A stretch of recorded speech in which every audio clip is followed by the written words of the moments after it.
Students, welcome to YouTube channel JK tutorial. Students, last time हमने किया था कि साउंड कैसे प्रोड्यूस होती है बाय ह्यूमन और प्रोपगेशन ऑफ मीडियम जो होता है साउंड का, साउंड कहाँ से पास होती है, एयर से भी पास होती है, लिक्विड से भी पास होती है और सॉलिड से भी पास होती है, जो कि हमने एक्टिविटी के थ्रू हमें डिस्कस किया था। तो उसके बाद हमने किया था कि साउंड जो है हमें कैसे सुनाई देती है।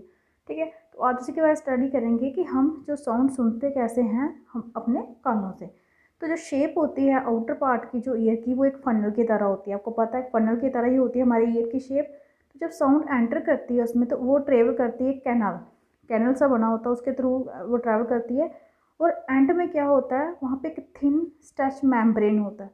ठीक है, ईयर के जहाँ से ये साउंड जहाँ पे पहुँचती है ना, वहाँ पे एक थिन स्ट्रेच मेम्ब्रेन बना होता है, जिसे हम कहते हैं ईयर ड्रम। ये परफॉर्म करता है बहुत ही इंपॉर्टेंट फंक्शन, जो ईयर ड्रम है। तो इसे अंडरस्टैंड करने के लिए कि ईयर ड्रम कैसे काम करता है, हम क्या करेंगे, एक टिन कैन बनाएंगे कि इसके मॉडल का, ईयर ड्रम का। ठीक है, हम ईयर ड्रम का एक मॉडल बनाएंगे। तो इस एक्टिविटी के लिए हमें क्या करना है, प्लास्टिक का जो टिन का कैन लेना है, उसके एंड को काटना है और स्ट्रेच करना है एक पीस रबर का, रबर बैलून का, उसके एक एंड पे कैन के। ठीक है, and fast it with rubber band, उसको फास्ट कर देना है। उसके बाद बांध देना है रबर बैंड के साथ। और 4 और 5 ग्रेन्स लेने हैं ड्राई सील के स्ट्रेच रबर पे। अब आप अपने फ्रेंड्स को आपने कहना है कि स्पीक हुरे हुरे, एक ओपन एंड से। ठीक है, तो ऑब्जर्व कीजिए कि क्या होगा उन ग्रेन्स को, जो आपने दाने लिए हैं उनको क्या होगा। तो क्या होगा, वो ग्रेन्स जंप करेंगे अप डाउन। तो वो क्यों होगा, ठीक है। देखिए यहाँ पे दिखाया है, जो प्लास्टिक का लेके चलते हैं, इसको बैलून के रबर के साथ ऊपर देखिए बांध दिया यहाँ पे। तो उसके बाद क्या रखे, ऊपर अनाज के दाने रखे, दाल किसी के भी रख सकते हैं आप। तो जब आप नीचे से बोलेंगे तो ऊपर यहाँ पे वाइब्रेशन प्रोड्यूस होगी ड्यू टू साउंड। तो उसके कारण ये जो ग्रेन्स है ये क्या कर रहे हैं, जंप कर रहे हैं। जो हमारा ईयर ड्रम भी होता है वो इसी स्ट्रेच रबर शीट की तरह होता है। साउंड वाइब्रेशन क्या करती हैं, ईयर ड्रम को वाइब्रेट करती हैं। तो जो ईयर ड्रम है वो सेंड करता है वाइब्रेशन किसको, अंदर वाले ईयर को, और वहीं से सिग्नल जाते हैं कहाँ पे, ब्रेन में। तो इसी तरह से हम सुनते हैं, हमें पता चलता है कि कोई हमें बुला रहा है। ठीक है, ये दिखाया है, ये बाहर वाला हमारा ईयर दिखाया है, ये अंदर जाके ये मेम्ब्रेन, ये आपका ईयर ड्रम दिखाया है।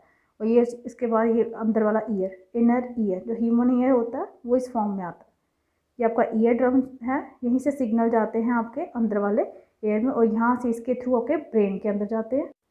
अब नेक्स्ट आपका एम्पलीट्यूड, टाइम पीरियड और फ्रीक्वेंसी क्या होती है वाइब्रेशन की। तो हमने पढ़ा कि टू एंड फ्रो मोशन जो होती है ऑब्जेक्टिव, उसे हम वाइब्रेशन कहते हैं। इस मोशन को हम ऑसिलेटरी मोशन भी कहते हैं। जो टू एंड फ्रो मोशन होती है उसे हम वाइब्रेशन कहते हैं, और इसी मोशन को हम ऑसिलेटरी मोशन भी कहते हैं। आपने ऑलरेडी पहली क्लास से पीछे पढ़ा होगा ऑसिलेटरी मोशंस के बारे में और टाइम पीरियड के बारे में। जो नंबर ऑफ ऑसिलेशन है पर सेकंड में कितनी प्रोड्यूस होते हैं, उसे हम फ्रीक्वेंसी कहते हैं ऑसिलेशन की। फ्रीक्वेंसी के जो यूनिट होते हैं हर्ट्ज, इसे हम एक्सप्रेस करते हैं हर्ट्ज में, उसकी सिंबल ये HZ। ठीक है, तो फ्रीक्वेंसी 1 हर्ट्ज कब कब होती है, जब 1 ऑसिलेशन प्रोड्यूस होती है पर सेकंड। ठीक है, अगर ऑब्जेक्ट ऑसिलेट कर रहा है 20 टाइम्स एक सेकंड में, तो उसकी फ्रीक्वेंसी क्या होगी। तो आपने रिकोगनाइज किया होगा कई फैमिली साउंड्स, ठीक है, without seeing the object producing them. आप मतलब ऐसी कई फैमिली चीज़ें हैं कि जब उनकी आवाज़ आती है तो बिना उसे देखे आप बता सकते हो कि वो कौन से ऑब्जेक्ट की आवाज़ है। तो ये कैसे पॉसिबल है, ये जो साउंड हैं ये डिफरेंट होती हैं और ये नेबर बनाती हैं उन्हें याद रखने में। क्या आपने कभी ये सोचा कि कौन से कारण हैं जिसके कारण ये जो साउंड हैं ये अलग प्रोड्यूस होती है, हर एक किसी के अलग साउंड प्रोड्यूस होती है। किसी भी साउंड की जो 2 मेन प्रॉपर्टी हैं वो होती हैं एम्पलीट्यूड और फ्रीक्वेंसी। तो क्या हम डिफ्रेंशिएट कर सकते हैं साउंड को किस बेसिस पे, एम्पलीट्यूड और फ्रीक्वेंसी के बेसिस पे। ठीक है, अब हम यहाँ पे देखेंगे लाउडनेस और पिच के बारे में। एक्टिविटी दी गई है यहाँ पे आपको 13.1 एक्टिविटी दी है। आपने क्या करना है, यहाँ पे एक मेटलिक टम्बलर लेना है और एक टेबल स्पून लेना है। फिर क्या करना है, स्ट्राइक करना है टेबल स्पून को जेंटली कहाँ पे, ऑन द ब्रिंक, कोने पे टम्बलर के। तो जब आप ऐसा करोगे तो साउंड प्रोड्यूस होगी। अब क्या करना है, bang the spoon on the tumbler and hear the sound produce. फिर से आपने क्या करना है, स्पून के साथ टम्बलर को स्ट्राइक करना और फिर से साउंड सुननी है। तो साउंड क्या लाउडर आएगी, जब टम्बलर को ज़्यादा स्टक करोगे हार्ड से, तो क्या साउंड जो प्रोड्यूस होगी वो लाउड होगी। अब आपने सस्पेंड करना है स्मॉल थर्मोकोल बॉल को, जो टच कर रही हो रिम को, किसके रिम को, टम्बलर के। तो वाइब्रेट करना है टम्बलर को, आपने उसको फिर से स्ट्राइक करना है। अब आपने देखना है कि कितना दूर तक बॉल जो है वो डिस्प्लेस होती है। ठीक है, तो डिस्प्लेसमेंट होगी बॉल की, वही मेजरमेंट होगी एम्पलीट्यूड ऑफ वाइब्रेशन किसकी, टम्बलर की। अब स्ट्राइक करना है टम्बलर को, फिर से आपने देखिए थोड़ा कम हार्ड, थोड़ा धीरे से। कंपेयर करने हैं एम्पलीट्यूड ऑफ वाइब्रेशन किसके, टम्बलर के। इन दोनों केसेस में कौन से केस में एम्पलीट्यूड जो था वो लार्जर था। क्योंकि लाउडनेस होती है साउंड की, वो प्रोपोर्शन किस पे होती है, डिपेंड किस पे होती है, scale of the amplitude of the vibration जो प्रोड्यूस करता है साउंड। एग्जाम्पल ले लेते हैं, अगर एम्पलीट्यूड क्या होगा, ट्वाइस होगा, तो लाउडनेस जो होगी इंक्रीज करेगी फैक्टर 4। और लाउडनेस को एक्सप्रेस करते हैं यूनिट, किस यूनिट में, डेसिबल। ठीक है, ये टेबल आपको दे रहा है कुछ आइडिया अलग अलग सोर्सेज के बारे में। नॉर्मल ब्रीथिंग की जो साउंड होती है 10 डेसिबल होती है। सॉफ्ट विस्पर जो होता है 5 मीटर का 30 डेसिबल की होगी। नॉर्मल कन्वर्सेशन जो हमारी होती है उसकी साउंड की कितनी होती है, 60 decibel. Busy traffic 70 decibel. Average factory 80 decibel. तो अब वो 80 डेसिबल जो नॉइज़, जो भी शोर प्रोड्यूस होता है वो फिजिकली पेनफुल होता है हमारे लिए। इतना शोर हम सहन नहीं कर सकते, इससे ज़्यादा।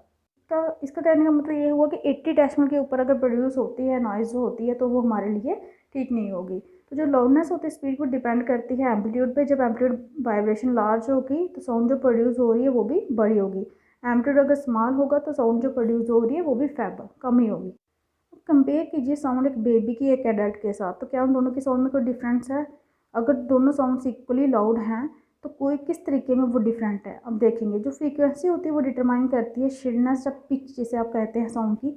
अगर फ्रीक्वेंसी जो वाइब्रेशन की वो ज़्यादा है तो हम कह सकते हैं साउंड जो है वो शिल्ड है और हायर पिच की है, पतली होती है।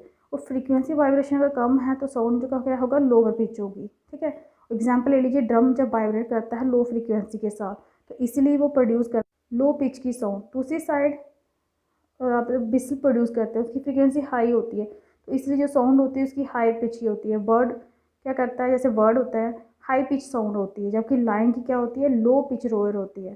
जो रोयर होती है लाइन की वो बड़ी लाउड होती है, और जो साउंड होती है बर्ड की वो थोड़ी कम होती है, फीबल होती है। एवरीडे आपने सुना होगा, वॉइस सुनी होगी चिल्ड्रन की, एडल्ट की, तो क्या आपने फाइंड की कोई डिफरेंस उनकी वॉइसेस में। तो क्या आप कह सकते हैं कि जो फ्रीक्वेंसी होती है वॉइस की किसकी, चाइल्ड की, वो हायर देन किससे होती है, एडल्ट से। यूजली जो वॉइस होती है वुमेन की उसकी हायर फ्रिक्वेंसी होती है एज़ कम्पेरिजन टू मैन।